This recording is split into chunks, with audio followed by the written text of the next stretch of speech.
Thanks for downloading a 3CR podcast. 3CR is an independent community radio station based in Melbourne, Australia. We need your financial support to keep going. Go to www.3cr.org.au for more information and to donate online. Now stay tuned for your 3CR podcast. Minds that plot destruction, sorcerer of death's construction. In the fields of bodies burning, as the war machine keeps turning, death and hatred to mankind, poisoning their brainwashed mind. Welcome to the Anarchist World This Week, broadcast across Australia on the National Community Radio Satellite. Listen to the Anarchist World This Week, Australia's sacred cow slaughterhouse. Listen to analysis of local, national, international events. Listen to analysis you'll never hear anywhere else.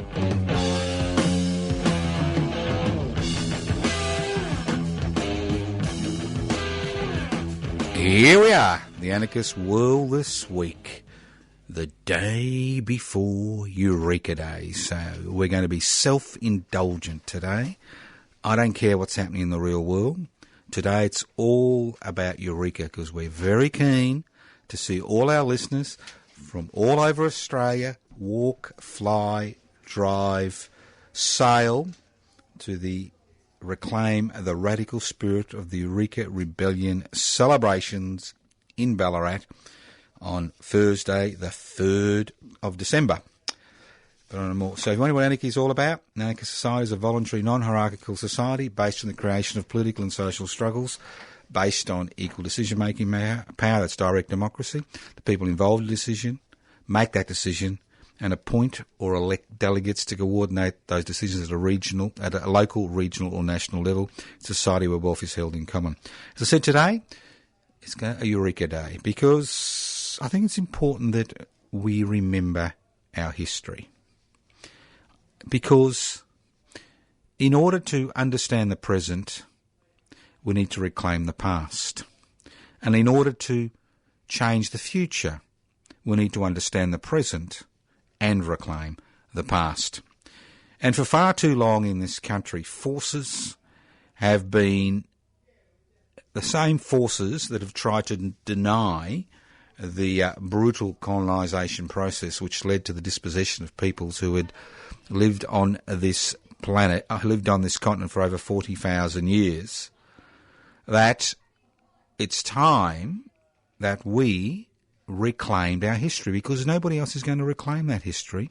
If we don't reclaim that history, what we will find is that we will have no ability to change the future. And Eureka, the 3rd of December, is a pivotal day in Australian radical, reformist and working class history.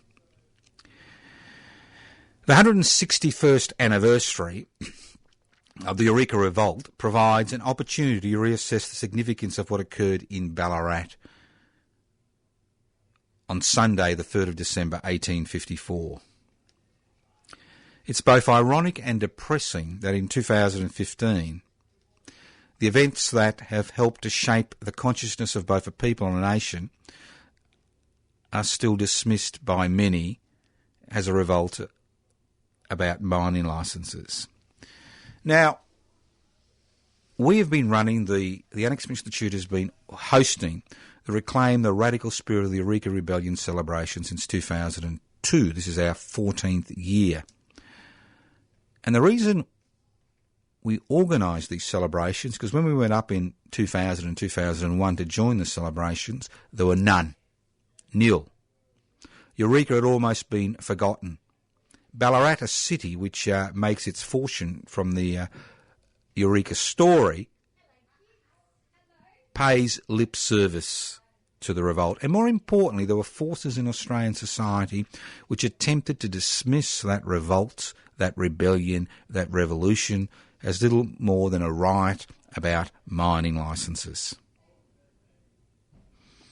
We need to reclaim our forgotten, discarded radical history. especially as far as the Eureka Rebellion is concerned, because the central themes of the Eureka Rebellion, direct action, direct democracy, solidarity and internationalism, are themes that are as important today in the 21st century as they were in 1854. These themes are echoed in the Eureka Oath. We swear by the Southern Cross to stand truly by each other and fight to defend our rights and liberties. Now, this is an extraordinary oath. The oath was taken by about 500 poorly armed miners at Bakery Hill in Ballarat late Wednesday afternoon on the 29th of November 1854.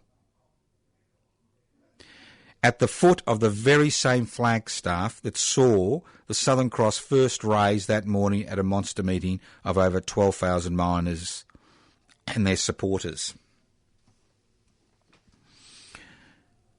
The Eureka Oath, we swear by the Southern Cross to stand truly by each other and fight to defend our rights and liberties, is a powerful oath. It's we. We. Not Anglo-Saxons, not the Irish, not, the Califumpians, but we. Each and every one of us, we. We swear by the Southern Cross. Now, many people make a mistake in thinking of the Southern Cross as some type of religious analogy. Well, the Southern Cross is a peculiarly Southern Hemisphere constellation of stars. You can only see the Southern Cross in the Southern Hemisphere. And you need to remember that most of the refugees and migrants, that's right, refugees and migrants that had poured in Victoria in 1853, 1854, when they heard about the gold that had been found, most of these refugees and migrants had come from the Northern Hemisphere, and none of them had seen the Southern Cross. And you've got to remember there's large tent cities, tent towns across Victoria. And the first thing you see when you leave that tent is the Southern Cross to remind you you are on the other side of the world. So we swear by the Southern Cross to stand truly by each other. Solidarity. To stand truly by each other. The refugees, the political refugees and migrants that have swarmed into Victoria in 1854, many of these refugees and migrants were refugees from the 1848 revolutionary wave that swept across Europe, a revolutionary wave that was lost, and many people had to flee their homes in order to maintain their lives. And many of these people made their way to the Ballarat goldfield to stand truly by each other and fight. That's right, and fight. And it's interesting that even the Eureka Oath is tampered with. And in many historical accounts, you will see the word and fight removed from the Eureka Oath, because this was about direct action. This was about people who were willing to fight to defend and extend the inalienable rights and liberties they believed they were born with, that no monarchy, no government, no business could take away from them. To defend our rights and liberties. So this is a powerful oath. A powerful oath. We swear by the Southern Cross to stand truly by each other and fight to defend our rights and liberties. This year, as in last year, and the year before, and many years to come, we will continue to host the Reclaim the Radical Spirit of the Eureka Rebellion celebrations in Ballarat, which I'll speak about later on in the program. But I'd like to look at those four central pillars of the Eureka Rebellion: direct democracy, direct action, internationalism, and solidarity. It's only natural that when people are denied participation in the decision-making process of the societies they live in, that they develop their own processes. The miners at Ballarat, confronted by a government that taxed them but denied them the right to participate in the decision-making processes, soon developed their own organisations. The influx of humanity, migrants, refugees, that tried to eke out their fortunes from the mining shafts at Ballarat came from around the world. Many had escaped difficult political circumstances. Most had flocked to Ballarat to make their fortunes. Faced with a ruthless government and a corrupt bureaucracy, they soon formed their own organisations. Men and women from all corners of the globe faced a common enemy. Old hatreds based on politics, race and religion were put aside in the struggle against a more immediate and dangerous foe. Men and women who had participated in the 1848 European Revolutionary Movement, Irish nationalists, Chartists and the apolitical coalesced into a new organisation that represented the interests of both miners and small businesses in Ballarat, the Ballarat Reform League. The Ballarat Reform League was formed on that important historic day in Australia, the 11th of November.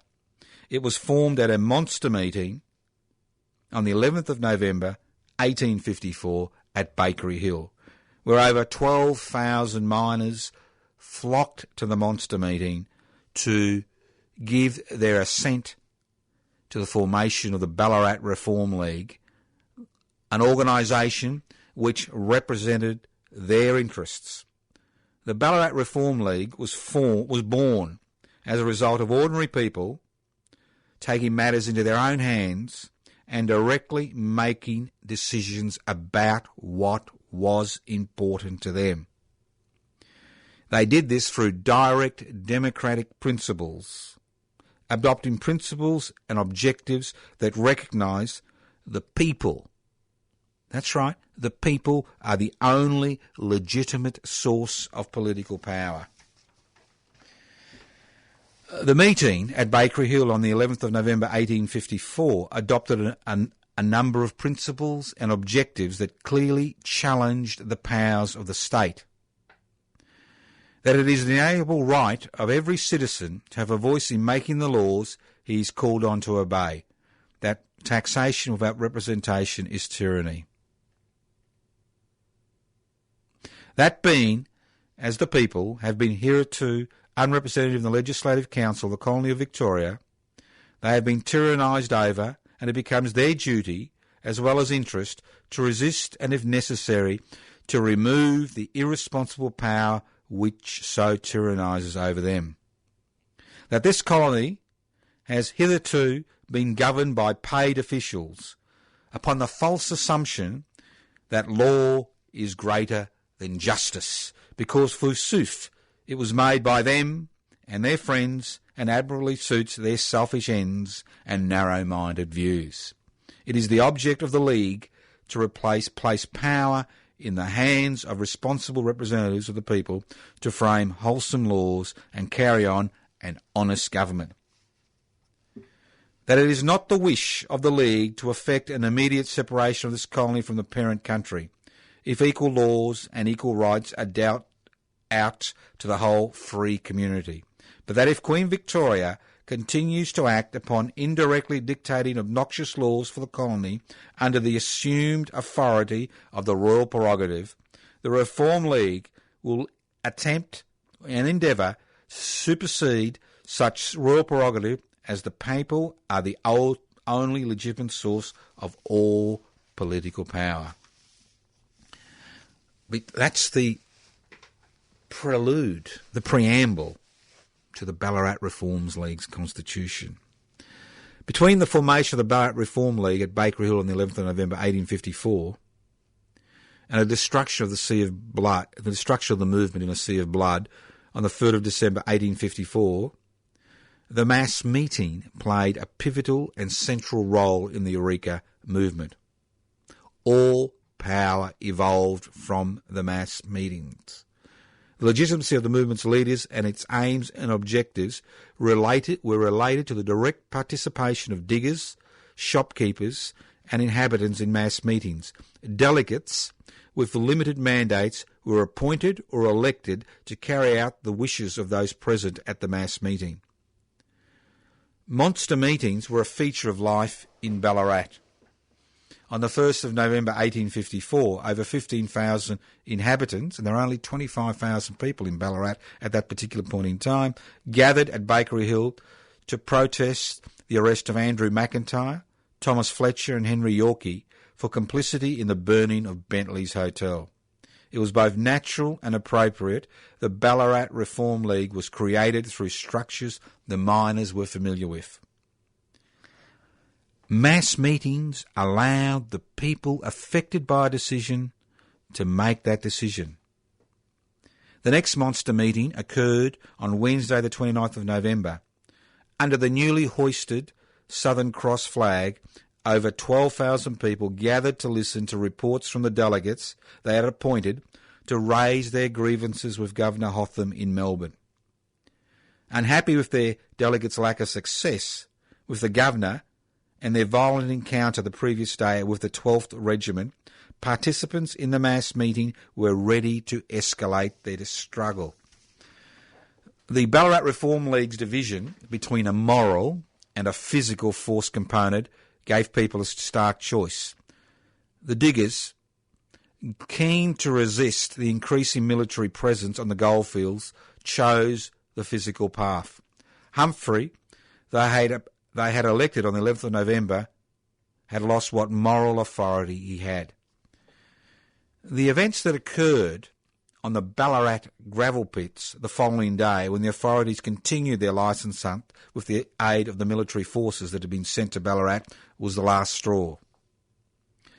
The diggers, who had camped at the Eureka diggings, formed armed military divisions to protect and defend arrested diggers and fight to defend the inalienable rights and liberties they believed they were born with. Ironically, few participants in the Eureka Rebellion realised what they had created was an embryonic society based on direct democratic principles. Their short and long-term political aims were fashioned around the need to participate in a parliamentary process they had been denied access to. A process that gave credence to the idea that the democratic process is limited to people casting a ballot every few years to elect representatives to make decisions on their behalf. A few entertained a more radical vision of democracy.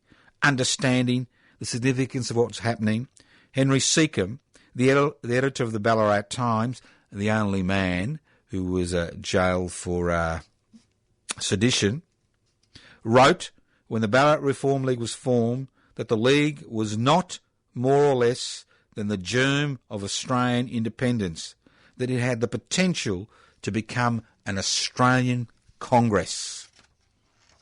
Direct action. The second pillar of the Eureka Rebellion.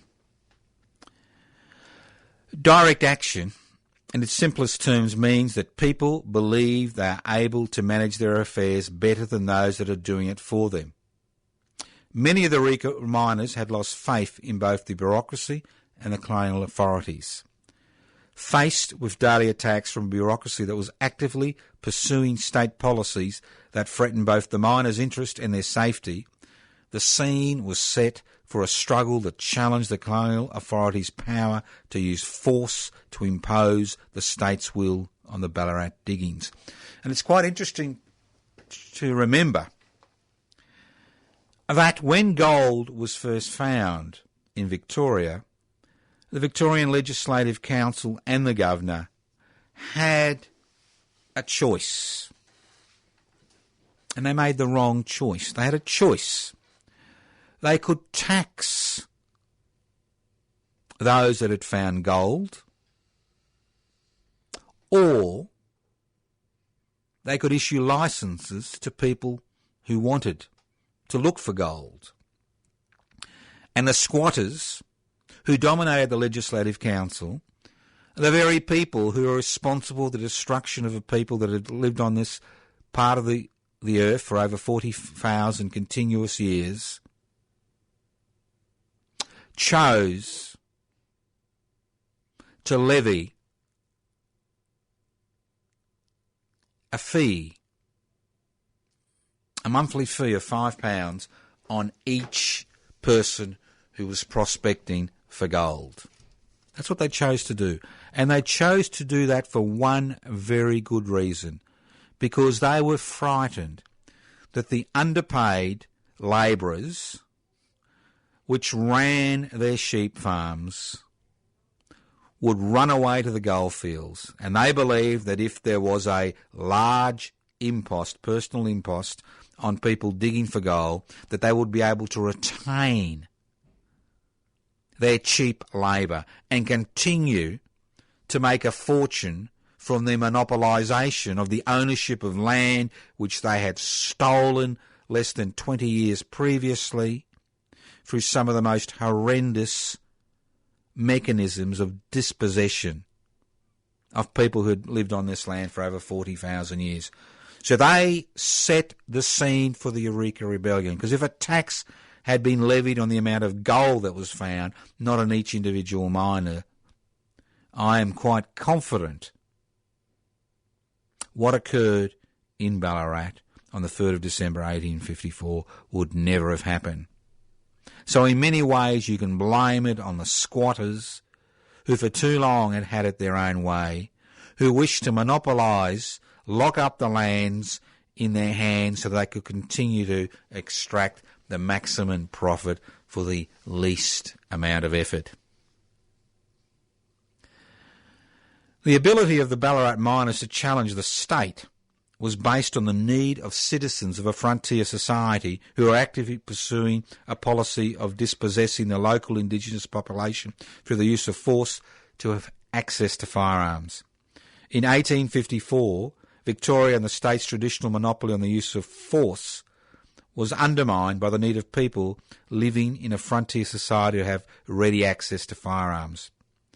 The diggers' ability to form their own organisations, the need for them to sort out the differences outside of a corrupt judicial system, and their ability to formulate demands among themselves through direct democratic processes created a climate where the creation of a dual power situation became a distinct possibility.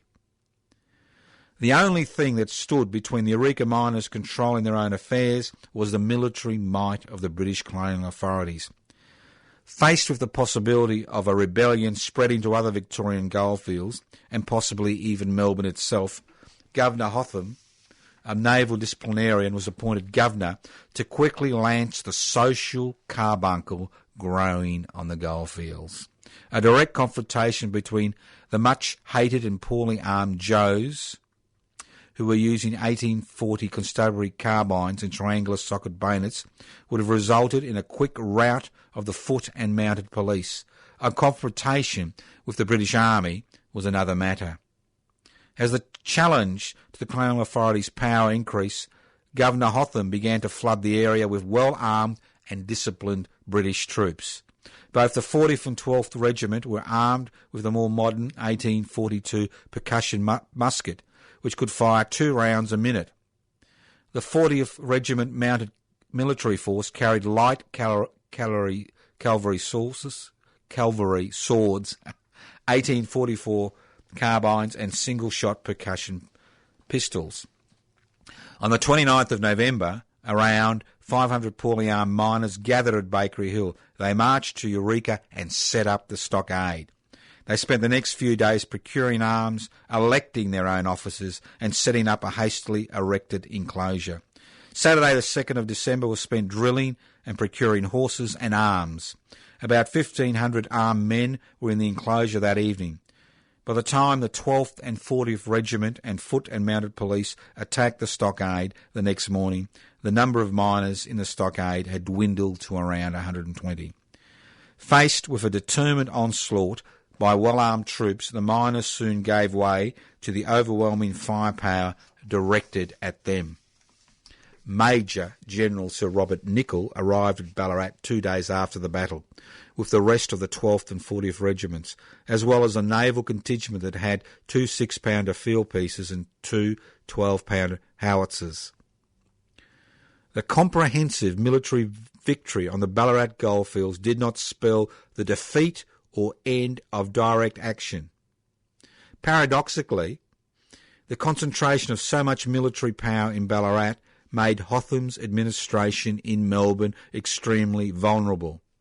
37 Marines from the recently arrived HMS Phantom and the HMS Electra were posted to guard the Treasury buildings in Spring Street, Melbourne. 1,500 special constables were sworn in to maintain order in Melbourne. Protest meetings that attracted thousands of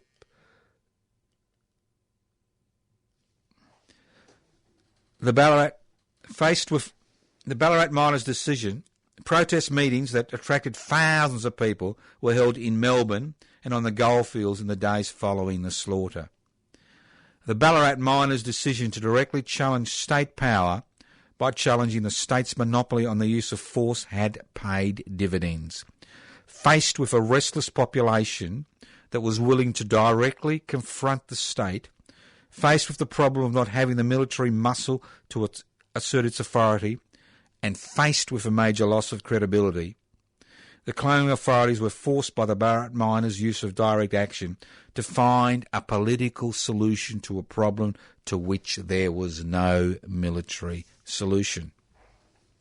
Internationalism. The third pillar of the Eureka Rebellion. It's acknowledged by most commentators and historians the diggers who flocked to the goldfields came from all corners of the world. What is forgotten is although the miners were predominantly of European origin, many came from other parts of the British Empire and the rest of the world. Deeply held views about race and religion were watered down in the face of the common enemy. Irrespective of where they came from, their race or religion, all the miners felt the brunt of the colonial authorities' attempts to extract the maximum amount of cash from them. Their common experiences at the hands of the authorities created a culture where race and religion were not important issues. The only people excluded from the process were the remnants of the original indigenous population. Carboni was one of the few miners who, in his pantomime Gilbernia, written while he was awaiting trial in Melbourne for high treason in early 1855, promoted the idea that the original inhabitants were as much, if not more so, victims of the British colonial authorities than the miners were.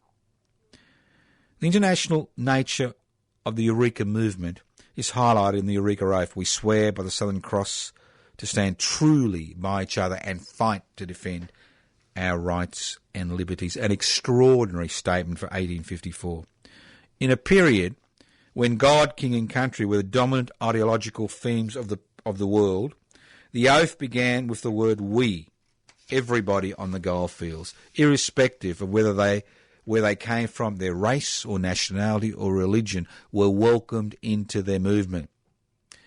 Some of the most prominent participants in the movement did not use English as their first language. Raffaele Carboni, the unofficial historian of the movement, who on the first anniversary of the Eureka Rebellion was giving away his book about the rebellion at the site of the rebellion, and Frederick Wern, the German who was a rival of Peter Lalor for the leadership of the movement, did not use English as their first language.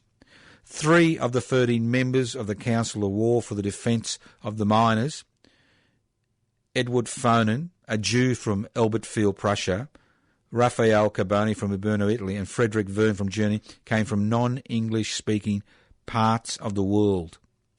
John Manning, Timothy Hayes, Patrick Curtin and Peter Lalor were from Ireland. Thomas Kennedy was from Scotland, and James McGill, the second in command, was from the United States. Men from non-English speaking backgrounds as well as non-British English speakers also appeared among the list of those who were killed and wounded at Eureka and who were tried for high treason for their participation in the battle in 1854. Of the 13 tried for high treason, John Joseph was a black American born in New York. Raffaele Carboni was an Italian from Urbino. Jacob Sorrison was a Jew. Jan Vennick hailed from Holland. James McPhee Campbell was a black man from Kingston, Jamaica. Michael Toohey, Timothy Hayes, John Phelan came from Ireland, while Thomas Dignam, the only native born among the 13, was born in Sydney. Irish, Prussians as well as Canadian Lieutenant Ross made up the list of those killed while fighting at the Eureka Stockade. 2 Italians feature among the names of those massacred after the battle, whose names do not appear on any monuments. The international nature of the Eureka movement is one of its most important elements. The miners, faced with a common enemy, the hated colonial authorities, joined together in a movement that included people from non-English parts of the world as well as different races and religions. The hatreds that would be expected to normally divide people were put aside in a common struggle to destroy a system that made all their lives a misery. And it's quite ironic that in 2015 we see racist elements in Australian society wave the Eureka flag as a symbol of their racism. If only they knew the international nature of the Eureka Rebellion. If only they knew that 2 of the 13 people tried for high treason were blacks. If only they knew Jews made up, a section of the Eureka Rebellion, and the list goes on and on. So when you see some racist fly Eureka flag, smile to yourself, and it's really amazing how little some people know about their own history. It's not their fault. It's not their fault. For far too long, we have seen elements in this country try to denigrate the Eureka Rebellion, from the government banning the CFMEU flying Eureka flags on building sites, to racists waving the Eureka flag thinking it's got something to do with racism, to other elements in society trying to downplay the significance of the rebellion. Because, see, the rebellion resonated for society for years. But let's talk about the 4th pillar first, solidarity. Solidarity is one of the central themes of the Eureka Rebellion. Individual miners could never have hoped to achieve what was achieved at Eureka. Solidarity between all the major players on the goldfields, irrespective of their race, nationality, religion, or whether they made their livelihoods from digging up the ground or providing goods and services to the miners, was an important ingredient in the mix that allowed them to resist the colonial authorities' plans to restrict and remove what few rights and liberties people living on the goldfields believed they had.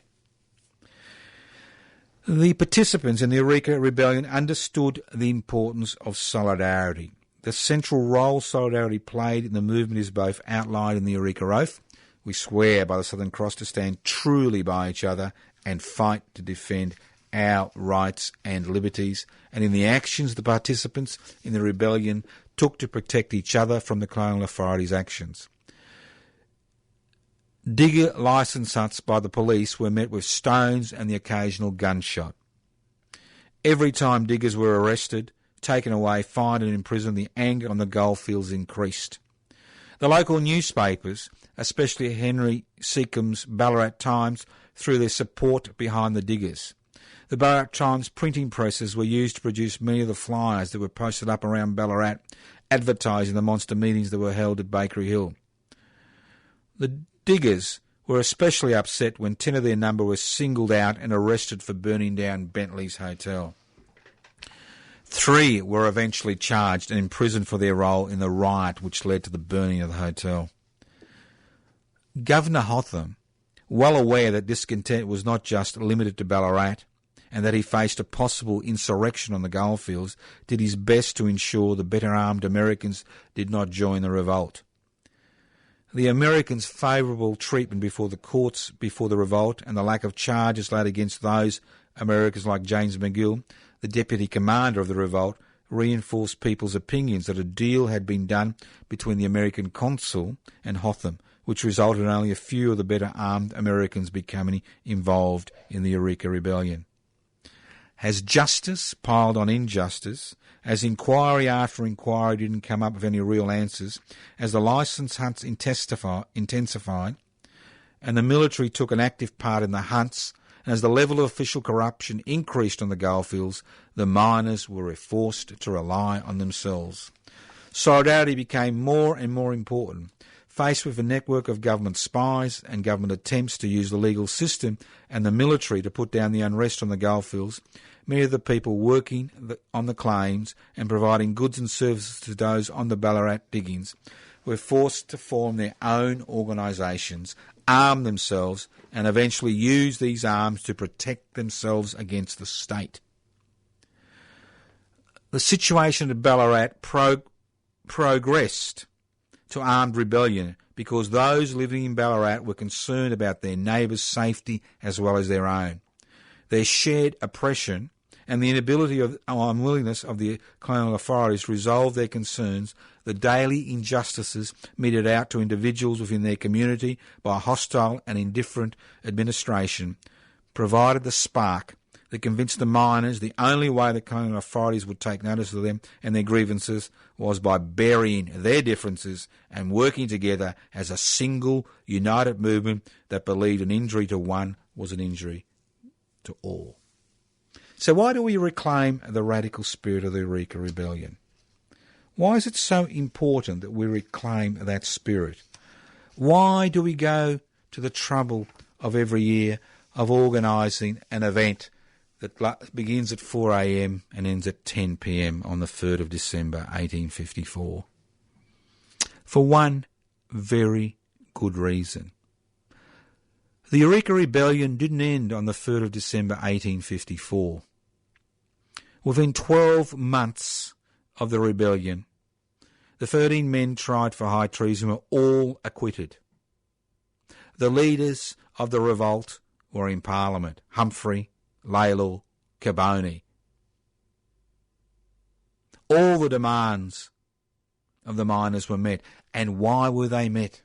For one very simple reason. The Eureka Rebellion was not limited to Ballarat. Across the state, people wanted access to land. They wanted to break the stranglehold the squatters had on the purchasing of land. They wanted to participate in the decision-making processes. They wanted a justice system which, looked after their interest, not the interest of the squattocracy. And the 21st century squatters is the corporate sector.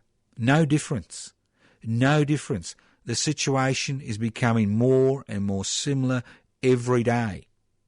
In 1854, you had squatters who had illegally claimed this land, removed the original inhabitants with the utmost brutality and force, destroying a culture and a people who had inhabited this land for over 40,000 years, who then exploited their own people's labour to create wealth for them, and then, through their domination of the Legislative Council, attempted to keep that power. The similarities between 1854 and 2015 are quite eerie. Today we have a corporate sector, a modern-day squattocracy that has usurped the power of Parliament. We have a corporate sector that pays voluntary taxation. We have a corporate sector which has so much influence in Parliament that legislation continues to be pushed that promotes their interests. We have a corporate sector which is out of control, just like the squatters were out of control in 1854. And although there's 161 years difference between 1854 and 2015, the situation is eerily familiar. Although people can cast a ballot, their political representatives don't have the inclination or the power to put the public interest before corporate interests. They never seem to have that inclination or power to put public interest before corporate interests. So we celebrate the Eureka Rebellion, one, to keep its radical content fresh in the minds of people. It's important we celebrate the Eureka Rebellion to honour our dead, whose graves still exist. To honour our dead. People who paid the ultimate price. Upholding principles that are as important today in the 21st century as they were in 1854. Direct action, direct democracy, solidarity, internationalism. We celebrate the Eureka Rebellion to remind people across the country of that debt we owe. Because, as I said before, the Eureka Rebellion didn't stop on the 3rd of December 1854. It continued to reverberate across the country. An alternative parliament was set up across the road from Parliament House at the Eastern Markets, the site of the Justice Building in Exhibition Street today, that corner there where the Southern Cross Hotel used to be. And that alternative parliament was based on direct democratic principles, and delegates used to attend that alternative parliament. We had people in the Legislative Assembly and the Legislative Council in Victoria who pushed through legislation which broke the back of the squatters' stranglehold on land. We had people who in 1872 under Governor Heals passed legislation which made 3 secular compulsory education the right of every child, a right which has been removed in 2015, where we see public money squandered on private education. We saw legislation come into place which protected ordinary people's interests, which ensured that everybody enjoyed the Commonwealth. And these are all legacies of the Eureka Rebellion, not just in Victoria, but across the country. Across the country. And that legacy continues today. Because the Eureka flag is not an official Australian flag. How could the authorities, approve of the Eureka flag, a flag of rebellion, of resistance? And you know that in the 161-year history of the Eureka Rebellion, the Eureka flag has never been flown on the main flagpole of the Ballarat Town Hall. A city whose name is etched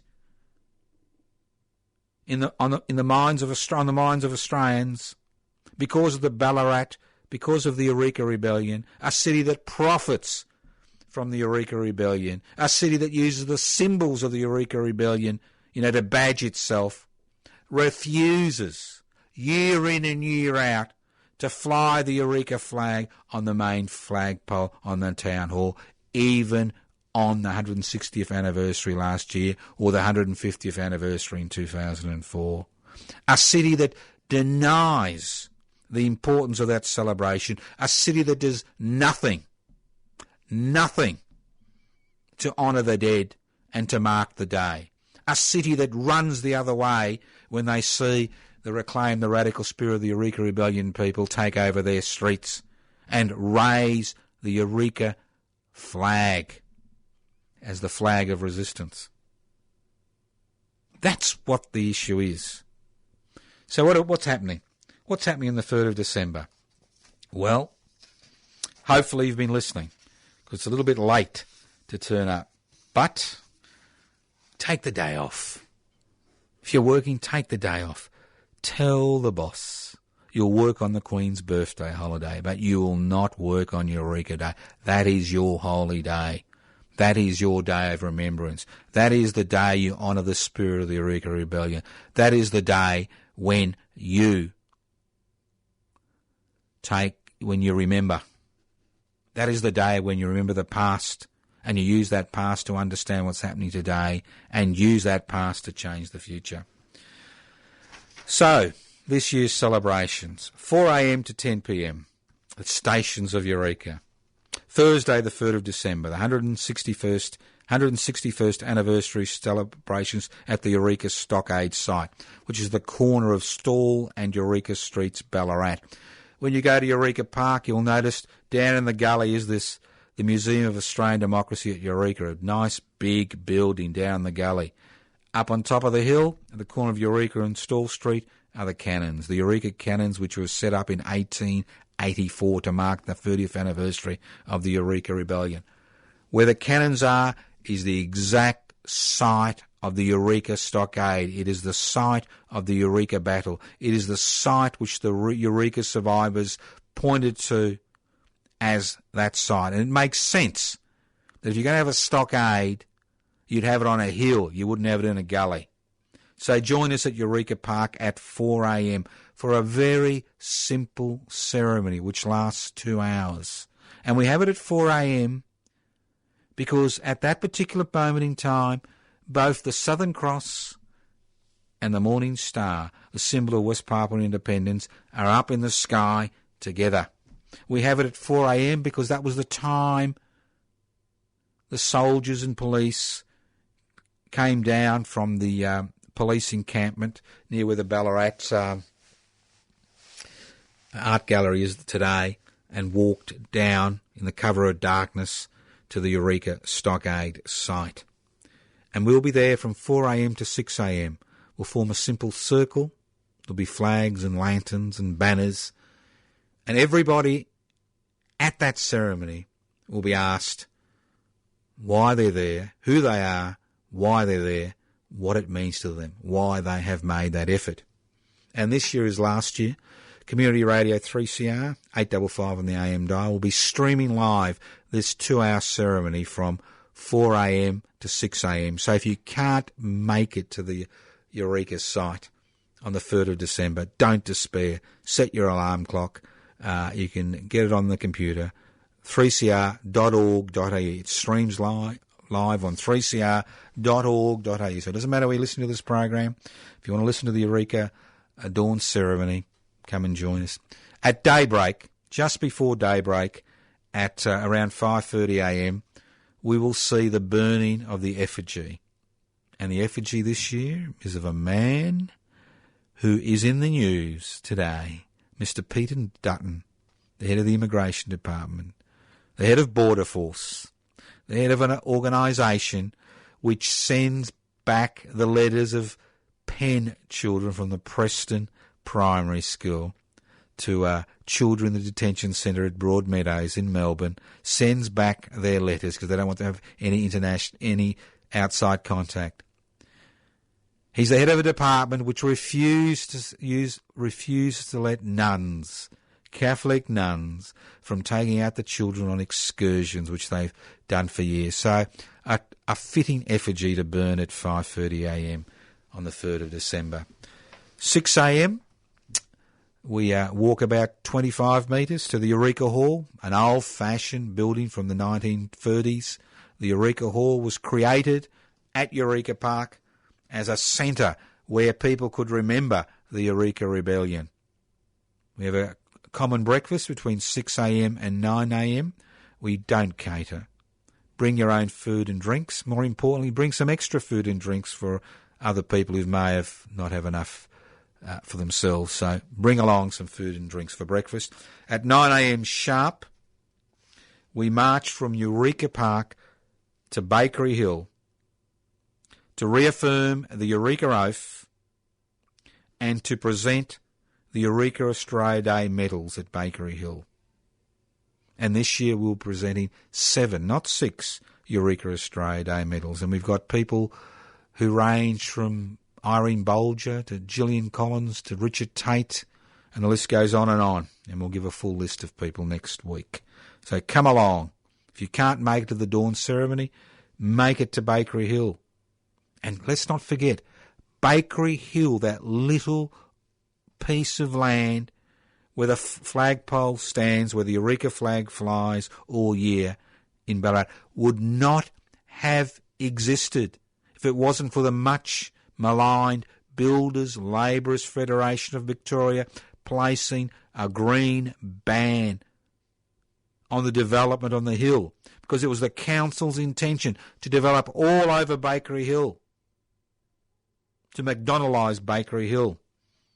And this little patch of land where we stand and reaffirm the Eureka Oath at the same spot where people reaffirmed the Eureka Oath on the 29th of November, said the Eureka Oath on the 29th of November 1854, at that very same spot would not have existed if it was for Mammon. Then from there, we walked to the Ballarat Town Hall for the Eureka Stump orations.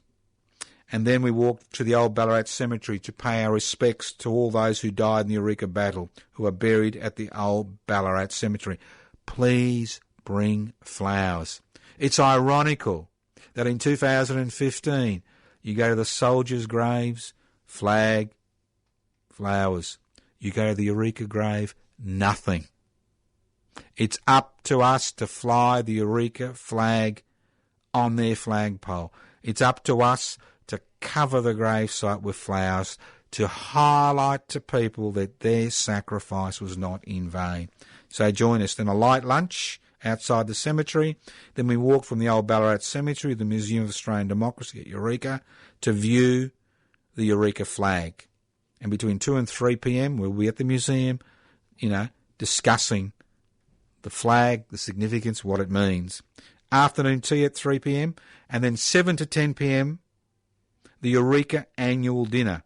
And don't forget, change of venue, 121 Grant Street, Ballarat, the Grapes Hotel, 121 Grant Street, Ballarat. It's free. If you want to eat, you pay. If you want to buy drinks, you buy drinks. But dinner is quite reasonable, $15 for a main course, $20 for a main course and dessert.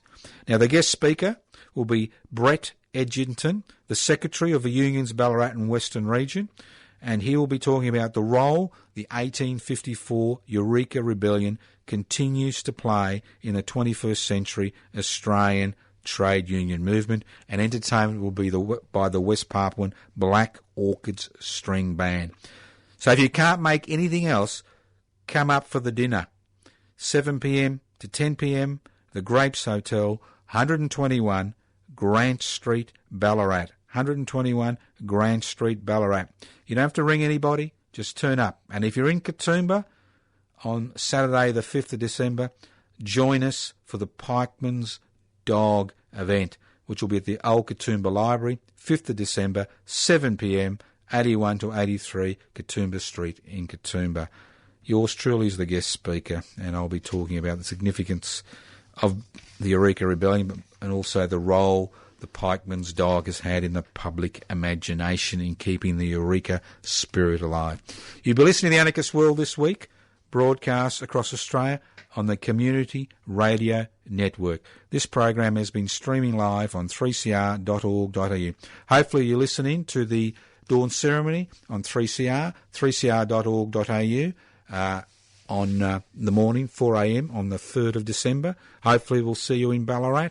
If you haven't been able to make it this year, you could make it next year. Very simple. If you can't make it this year, we accept your humble apologies. Turn up next year for the 2016 Eureka Rebellion celebrations. As I said, we're going to be self-indulgent. We'll be speaking about Eureka. We spoke about Eureka. We'd like to see you there. If you can't make it, organise some type of ceremony or celebration where you live. It doesn't matter where you live in this country. It's important to remember the day, remember the 3rd of December. Remember it's important to reclaim our radical history. Remember we need to understand the present. We need that radical history to understand the present. Thank you once again for listening to The Anarchist World this week on your local community radio station. Listen in next week. We'll have some much more boring analysis than we've had this week. So if you're in Katoomba, Saturday, 7 p.m, the Pikeman's Dog event. $25 includes supper. Reservations 0432 528 634. If you're in Ballarat, 3rd of December, Thursday, the Grapes Hotel, 121 Grant Street, Ballarat. Mr. Brett Edgerton, Secretary of the Ballarat and Western Region Trades Hall, will be speaking about the significance of the Eureka Rebellion to the 21st century trade union movement. Thank you once again. Listen to the Anarchist World this week on your local community radio station next week. And if you don't listen, well, doesn't really matter, does it? Because you won't know what you missed. All this fascinating, interesting stuff which you will not hear in the Murdoch media or the government gelded ABC. You'll only hear it on community radio via the Community Radio Network. Thank you once again for listening to the Anarchist World this week on your local community radio station via the Community Radio Network. Listen in next week to the Anarchist World this week. Evil minds that plot destruction, sorcerer of death's construction. An analysis you'll never hear anywhere else. Anarchist World this week. Australia's sacred cow slaughterhouse. 10 a.m. every Wednesday.